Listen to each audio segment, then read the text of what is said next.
What do you do with the Chargers if you got the number 6 pick and, are you putting Tyrod Taylor in there and maybe you draft one of these younger players? He's one of the perfect backups, and he's been like that Steve DeBerg bridge guy. It seems like every year they go get somebody else, right, wherever he is.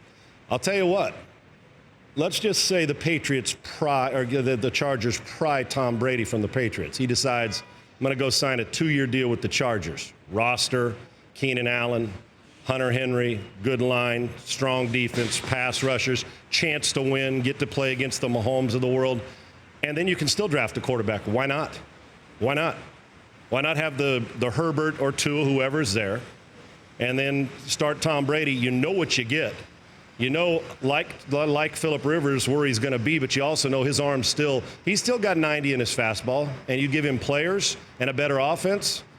If you're really looking into it and we're going to start, creating conspiracy theories, isn't that the best place for Brady if he leaves the Patriots, if he has the wherewithal to leave, or if they let him get out of the building? Yeah, I'm just wondering if Brady truly wants to go back to the Patriots. Robert Kraft says the Patriots want him back. Right. Then why won't this happen? And McDaniels is still there. Yeah. Makes sense. Oh, no, I personally, I don't think he's leaving. But there's that temptation when you look at the offensive roster for the Patriots.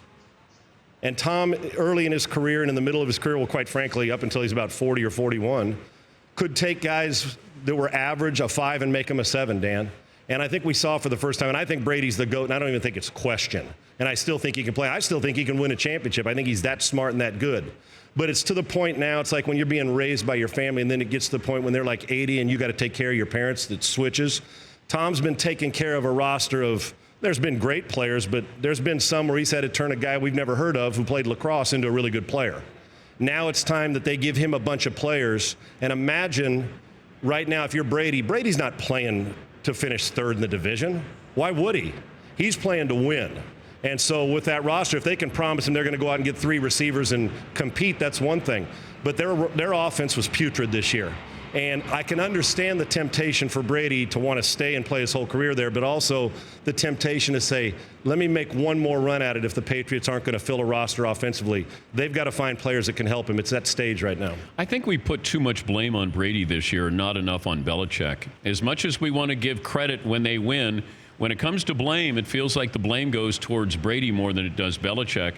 Did he draft the right guys? Did they prepare for Gronk not playing? It was a makeshift offensive line. I thought they should have gone after Emmanuel Sanders. Agreed. I thought that at the time I said the Patriots need him more than anybody does. But I don't know if that would have been enough for this team. But I don't know if Belichick did a great job with that offensive roster. Wasn't his best job. And here's what's funny, guys. We're saying this, they're 12-4, right? Yeah. They were able with defense and piecing things together. And I bet you if you talk to Belichick, Bill would tell you in private that he didn't do his best job. But he's going to move on to it and think in 2020. And here's what's interesting about that, Dan. I think that you get so spoiled with success and you say, oh, that guy's been so great. And we've been able, games that we saw this year that were within a touchdown, and you say, it's no problem. It's the final drive. Tom's going to, it's like Mikey in the Life cereal commercial, right? He's going to bail us out. Let's get him to do it. They couldn't do it. The guy couldn't separate.